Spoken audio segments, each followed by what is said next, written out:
TV International, hello and welcome to a new special edition covering the U.S.-Iran situation and also the Israel-Lebanon, Israel-Hezbollah situation. And the Iran-backed Hezbollah group rejected a new ceasefire in Lebanon on Thursday, and Israel, for its part, said it would not withdraw troops from Lebanon, undermining U.S. President Donald Trump's efforts to halt fighting there in an attempt to forge peace with Tehran. Iran has made a ceasefire in Lebanon a condition for any peace deal with Washington and has suggested in recent days that it could intervene directly if Israel keeps up attacks there.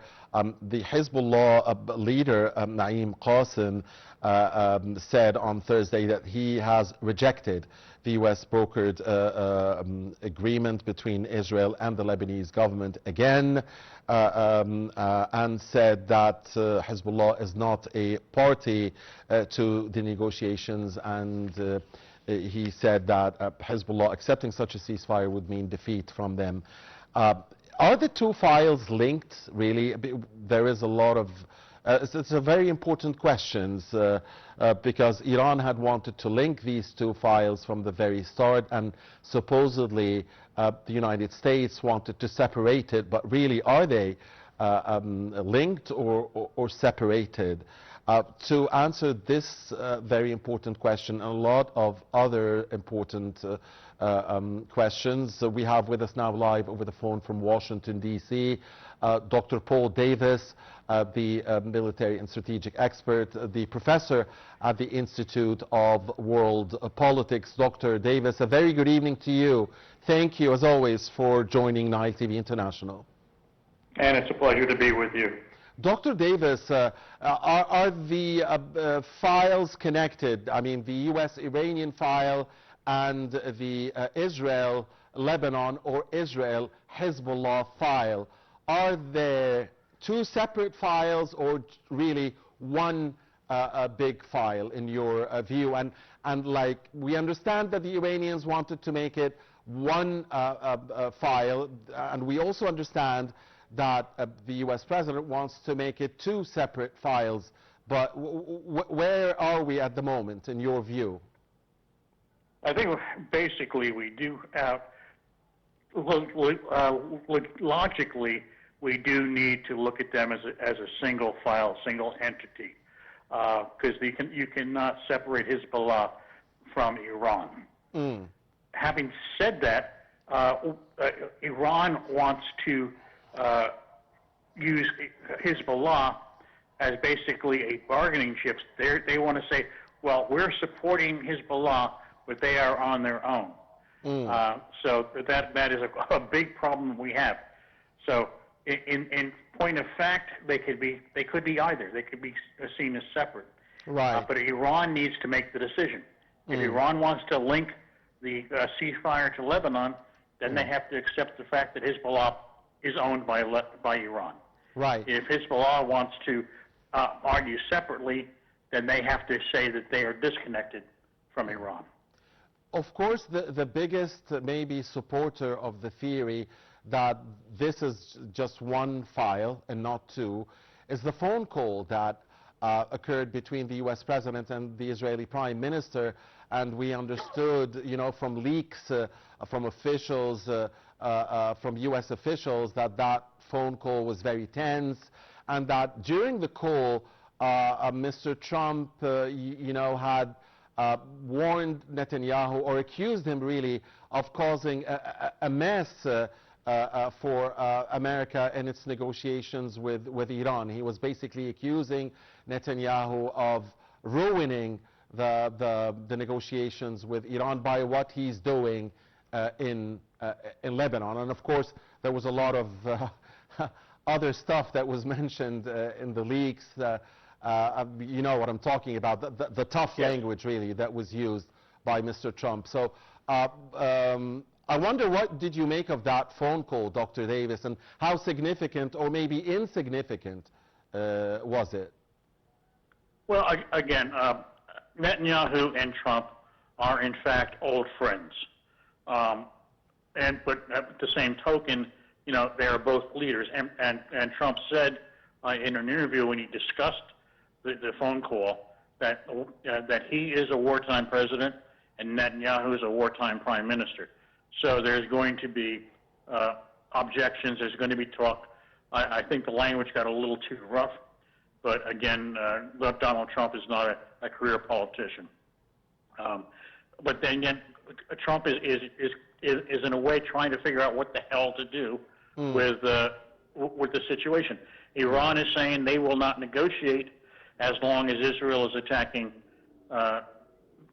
Lebanon. And so Trump's trying to stop Israel from attacking at least Beirut. And yes. the same token, Hezbollah is saying, well, we're not involved in this. We're going to continue fighting. So yeah, there's going to be a lot of confusion. Yeah, indeed. I mean, that's the word, Dr. Davis. I mean, one cannot make his own mind up, really, about what's really happening or what's going to happen, because it seems to be a very fluid situation, isn't it? I mean, would you consider the situation as a fluid one? It is very difficult right now to do a good analysis of the situation. I mean, we know that Donald Trump is trying desperately to come to some type of peace arrangement with Iran. Iran is trying desperately not to look like they are giving in to anything that Trump is demanding. And the kinetic activity that's going on back and forth, people are dying. We saw this in Kuwait. Yes. This is a situation where, what do we do? Can we simply say we'll continue to negotiate, or at some point is there going to have to be a return to kinetic action? From what I have been able to ascertain, most of the president's advisors have told him Iran is not negotiating in good faith. Sooner or later, we're going to have to return to some type of kinetic activity. We see some of this happening with some of the strikes on IRGC facilities along the coast, which may be a tap on the shoulder to Iran, but whether it's enough, I don't know. Yeah, I mean, yeah, we've seen that tit-for-tat exchange every other day now between the American and the Iranian forces in and around the Strait of Hormuz.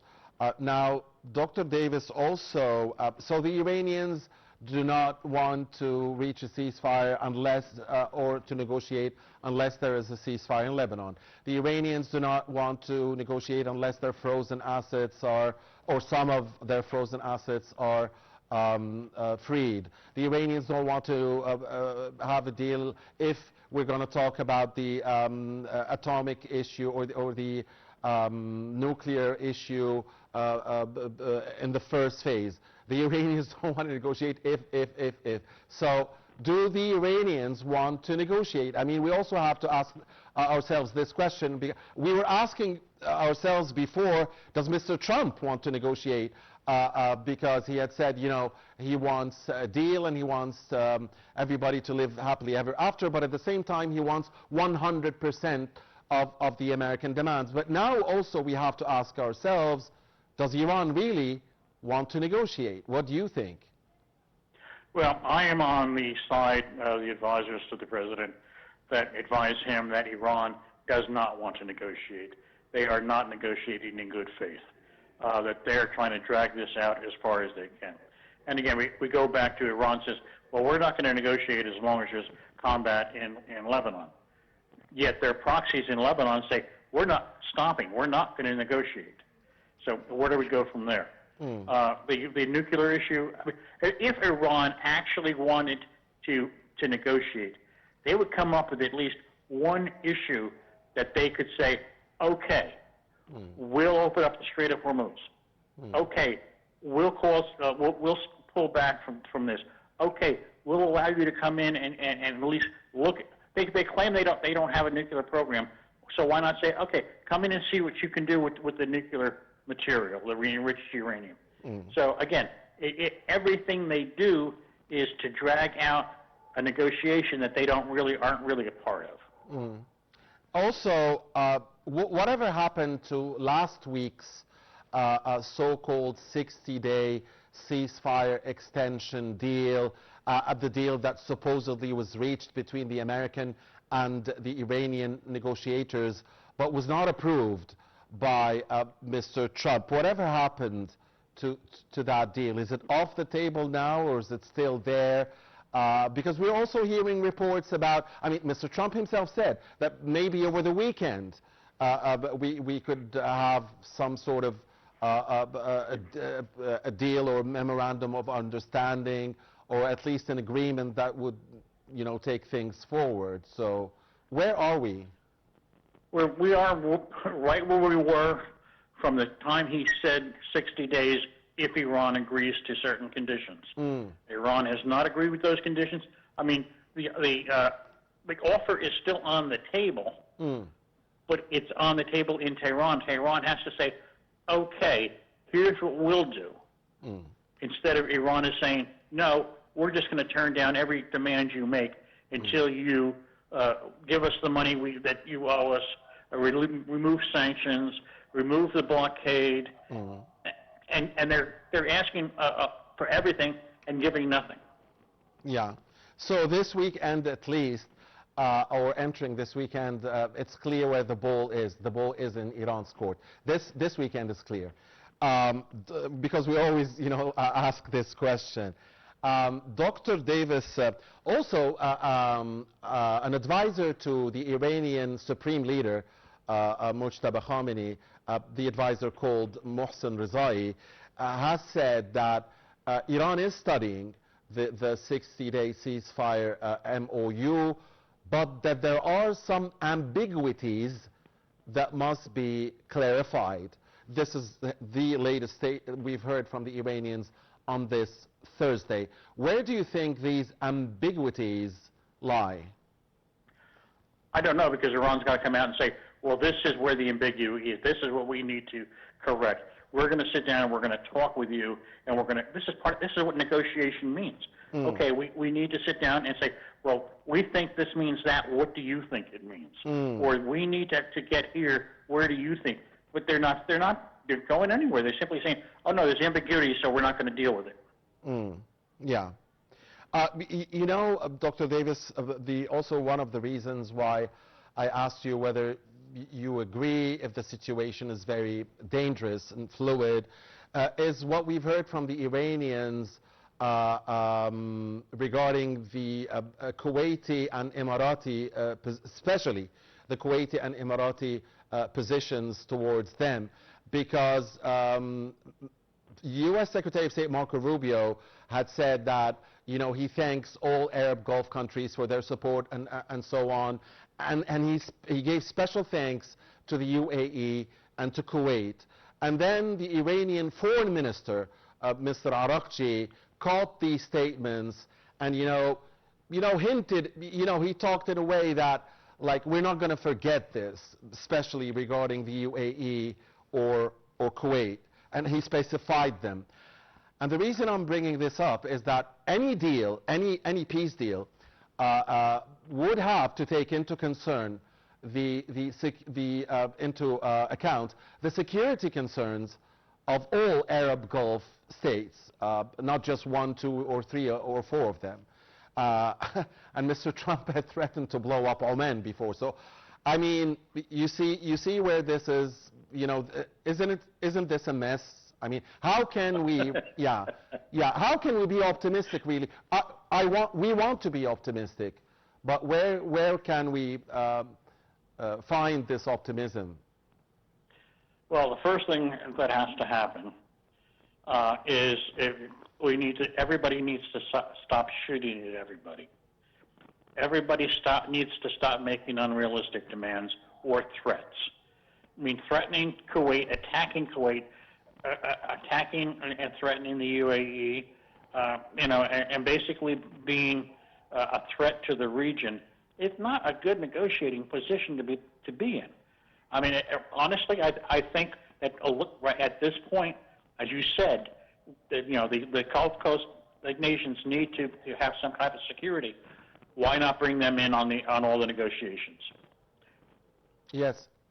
And supposedly they are involved, aren't they? I mean, supposedly. In the background. Okay. And also, so the Iran, the Israel-Lebanon situation, how do you see this unfolding? Do you think really we're going to see a meeting between the Lebanese president and the Israeli prime minister in Washington, given these circumstances? I don't know if that it's going to be at that high a level shortly, but there's going to be a continuing negotiation. But again, as we have discussed in the past, the problem is not between Israel and Lebanon. Yeah. It's between Israel and Hezbollah. It's also between Lebanon and Hezbollah. Lebanon wants Hezbollah gone. They always have. They've never supported it. And so this is the situation we're in. But Lebanon cannot step outside of the regional powers and say, all right, we're going to become part of the Abraham Accords. It's a very difficult thing. So somewhere along the line, something else has to happen. Maybe Syria needs to come in. They've offered to help Lebanon with Hezbollah. And maybe from the West, maybe France needs to come in and also offer some assistance. Because obviously Lebanon cannot handle Hezbollah. They're not strong enough to handle Hezbollah, and they're not strong enough to take control of that portion of the country. So I mean, basically, where Hezbollah is not Lebanon. That's a separate country, and this is what we should look at it as. Yeah, and stop saying Lebanon. It's not Lebanon. It's Hezbollah. And part of the problem, Dr. Davis, and we've talked also about this before, is who's going to withdraw first. I mean, we've heard the Hezbollah leader, Naim Qasim, today speaking and saying, you know, he cannot have his men withdraw from southern Lebanon in the midst of, you know, gunfire. This would be considered as a defeat, basically. So Israel would have to withdraw first. And the Israelis saying, no, we're not going to withdraw first because we are, northern Israel is being threatened, and so on. So the issue of who, I mean, we can reach a ceasefire. And we can reach a deal, really, between Lebanon plus Hezbollah from, and Israel from the other side, if we implement 1701, which calls, by the way, for the withdrawal of all Israeli troops from Lebanese ground. But Israel is not going to do this. Israel's not going to do that unless Hezbollah can honestly and truthfully say, all right, if you go away, we will not fire into Israel. We know that it's their purpose in life is to fire into Israel and destroy Israel. So now, what is Israel supposed to do? I don't think necessarily having their forces in Lebanon stops that entirely, but it gives them a certain leverage. And so this is it's kind of a catch-22. Like you said, who withdraws first? Yeah. And I mean, Israel's a sovereign nation. They have constituents, they have things they have to do, they have laws they have to follow. Hezbollah is a terrorist organization. And there's also an important question, again, back to the very first point that we talked about, Dr. Davis, in the program. U.S.-Iran situation, the Israel-Lebanon situation. I want to ask you, which file do you think is going to, I mean, we've agreed more or less that this is more or less one issue and not two. Yeah. But if one of them is likely to have a peaceful settlement, hopefully before the other, which is more likely? I think U.S.-Iran. Okay. And I think one of the things is if there is some type of a settlement between the U.S. and Iran, that kind of takes care of the Hezbollah situation, because part of the settlement will have to be Iran stops supporting Hezbollah. Yeah, yeah. And if Hezbollah see their, you know, I mean, see Iran reaching a peace deal, then naturally they would also, they would also cease fire. And Dr. Davis, I'm expecting your reply, but I have to ask this. The latest move by the House of Representatives, is it of any significance? Again, curbing Mr. Trump's war powers, and this followed the Senate move. So now, again, would this change anything? No, it's political theater. It's not enough votes. I mean, if it gets to the president's desk, he's going to veto it, send it back to Congress, and there's not enough votes in Congress to override it. Right. The popularity rating of Mr. Trump, is it still dropping, or is it holding after the assassination attempt and other stuff, and after, I guess, American... It hasn't moved. I don't think the needle's actually moved one way or the other. Okay. I mean, the independents may be a little bit more leery of what's going on. I mean, as far as Iran was hoping that the gas prices would go through the roof. They have not. They've risen, but basically people have adjusted to the price increase. And as I think I've said on your show once before, foreign policy is not a major issue in U.S. politics. Yes. Yes, you did, sir. The World Cup the FIFA World Cup is 1 week away. Exactly, the 11th of June will be the start. Is it any element, is it one of the elements that will affect Mr. Trump's decisions on Iran? No. Okay. He's invited the Iranian football team in. He's put no blocks on it, no problems. They've decided to practice in Mexico. Okay, fine. And basically it'll be a big thing. People will watch it. And again, as you you well know, I mean, the World Cup is the largest sporting event in the world. It is. But it has little impact in the United States. Yeah. Except within certain groups. Although the American football team, I'm not going to say soccer, the American football team defeated Senegal, by the way, the African champions just very recently. Of course, there's a big issue about that African trophy. I don't know if you're aware of it, that CAF, the organization tasked with football here in Africa, decided to strip Senegal of the title and give it to Morocco. But there is a case, before the International Court of Arbitration there, or CAS, the Court of Arbitration for Sport. But anyway, the Americans have a good football team.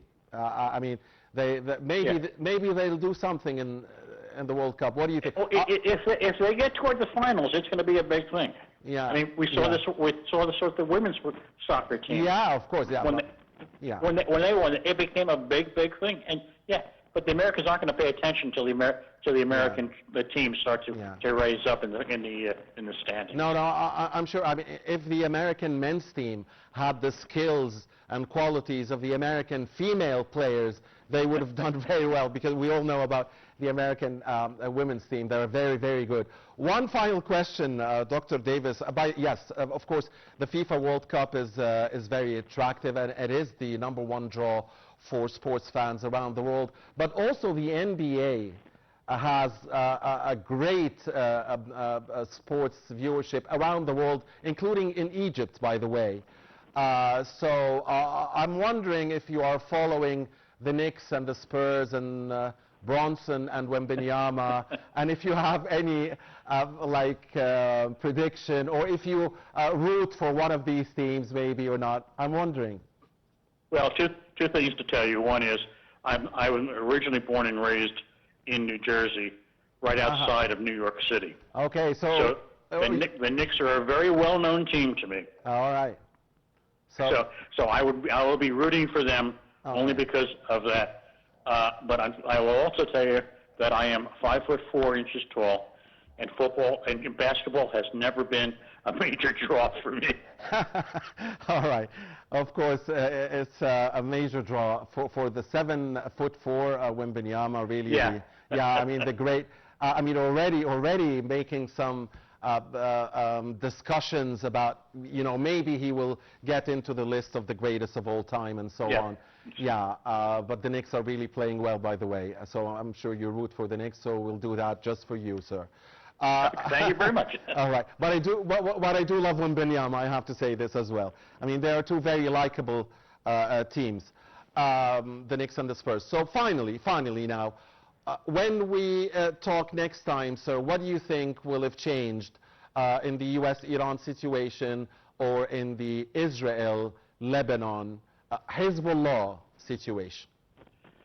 Right now, I don't see. I think everything right now is at a standstill, and I mean, Israel and Lebanon are going to continue to fight, and that's going to be a major problem. The U.S. and Iran, I think it's not going to go. It depends right now on how badly impacted the Iranian economy is as to how far that goes.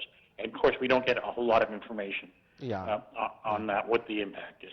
So it's basically everything's at a standstill.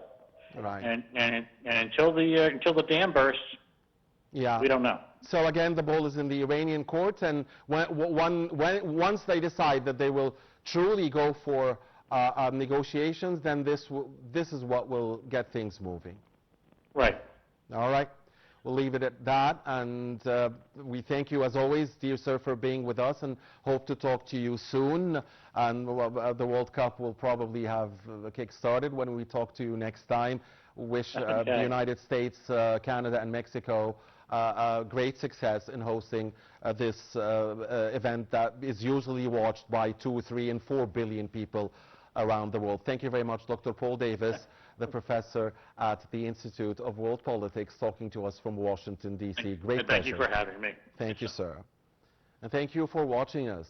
Please stay with Nile TV. In 7 minutes, we'll be back with a panorama of news and a look at the latest in politics, business, and sports. Please don't go far.